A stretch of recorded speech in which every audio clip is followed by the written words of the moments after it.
కుంకుమ పువ్వు కలర్ రావడం కోసం వేసేసుకున్నాను. దీంట్లో అల్లం వెల్లుల్లి ముద్ద కూడా ఇందులో వేసేసుకుందాం. వేసుకొని ఈ అల్లం వెల్లుల్లి ముద్ద అలాగే చిటికెడంత పసుపు, ఇది కూడా ఎక్కువ వేయకండి, ఎందుకంటే జస్ట్ కొంచెం అంత లైట్ కలర్ రావడం కోసమే వేసాను. ఎంత తక్కువ వేసుకుంటే అంత మంచిది. దీంతోపాటు మనం కొంచెం అంత పుదీనా అలాగే కొంచెం కొత్తిమీర కూడా ఇందులో వేసేసుకొని దాన్ని కూడా వేగనిద్దాం. సాధారణంగా మేము బిర్యానీలు అవి చేసినప్పుడు పుదీనా ఆకుని నూనెలో వేయించుకుంటే మంచి టేస్ట్ వచ్చేస్తుంది.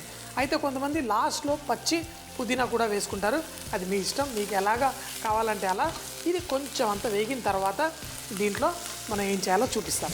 కొంచెం అంత వేగిన తర్వాత పచ్చిమిరపకాయలు, అయితే ఇందులో కొంతమంది ధనియాల పొడి జీలకర్ర పొడి కూడా వేసుకుంటారు, మీ ఇష్టం. మీకు బిర్యానీ కొంచెం అంత మసాలాదార్లా కనపడాలి అంటే వేసుకోవచ్చు. కానీ ఈరోజు మనం పులావుల్లో అయితే అంతా కలిపేస్తాం కాబట్టి కొంచెం మసాలా కొంతమంది ఇష్టపడతారు. దీంట్లో చిటికెడంత గరం మసాలా, చిటికెడంత ధనియాల పొడి, చూడండి చిటికెడ అంటే చిటికెడే వేస్తున్నాను, ఎక్కువ వేయట్లేదు. చిటికెడంత జీలకర్ర పొడి.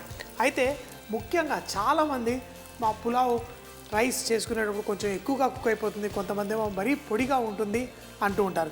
అయితే ఒక్క గ్లాస్కి 2 గ్లాసులు నీళ్ళు అని చెప్తూ ఉంటాను, కానీ ఈ పెరుగు ఇవి వేసేటప్పుడు మర్చిపోతూ ఉంటారు, ఎక్కువగా నీళ్ళు అయిపోతుంది. 2 కప్పుల నీళ్లు అంటే మెజర్ అంటే దీంతో నేను 1 కప్పు బియ్యం తీసుకున్నాను, 1 కప్పు నీళ్లు పోసేసాను. ఇలా పెరుగు ఇలాంటి నీళ్లు ఉన్న పదార్థాలు కూడా వేసేటప్పుడు మనం దాన్ని కూడా నీళ్ళులా భావించి దాన్ని కూడా ఇలా మెజర్ చేసి వేసుకుంటే మీకు కరెక్ట్గా ఉంటుంది. ఇప్పుడు ఈ పులావ్కి కావలసిన టేస్టీ పెరుగును కూడా ఇందులో వేసేసాను. అయితే ఇప్పుడు నీళ్లు కరెక్ట్గా సరిపోతాయి, కానీ మూత పెట్టి దీన్ని వేడి చేసుకోవాలి. మూత పెట్టకుండా వేడి చేస్తే నీళ్లు ఆవిరిలో ఒక 20% ఆవిరి అయిపోయే ప్రమాదం ఉంటుంది. కాబట్టి మంచి బాయిల్ వచ్చిన తర్వాత ఆ నానబెట్టుకున్న రైస్ ఇందులో వేసి కుక్ చేసుకుందాం. బాయిల్ అవుతున్నప్పుడు దీంట్లో మనం తగినంత ఉప్పు కూడా వేసుకోవాలి. ఉల్లిపాయలు మనం వేయగానే కొంచెం ఉప్పు వేసాము, కానీ ఈ నీళ్ళల్లో ఉప్పు కరెక్ట్గా ఉంటేనే పర్ఫెక్ట్గా ఉంది. ఇప్పుడు మన బియ్యాన్ని కూడా ఇందులో వేసేసుకుందాం. వేసిన తర్వాత నీళ్ళంతా పీల్చేసుకునేంత వరకు దీన్ని కుక్ చేసుకుందాం. ఎక్కువసార్లు కలపకూడదు. ఇవంతా నీళ్లు మసులుతున్నప్పుడు ఒక్కసారి ఇలా కలిపేసి మూత పెట్టి ఆ నీళ్లు అయిపోతున్న సమయంలో మరొక్కసారి కలిపితే సరిపోతుంది.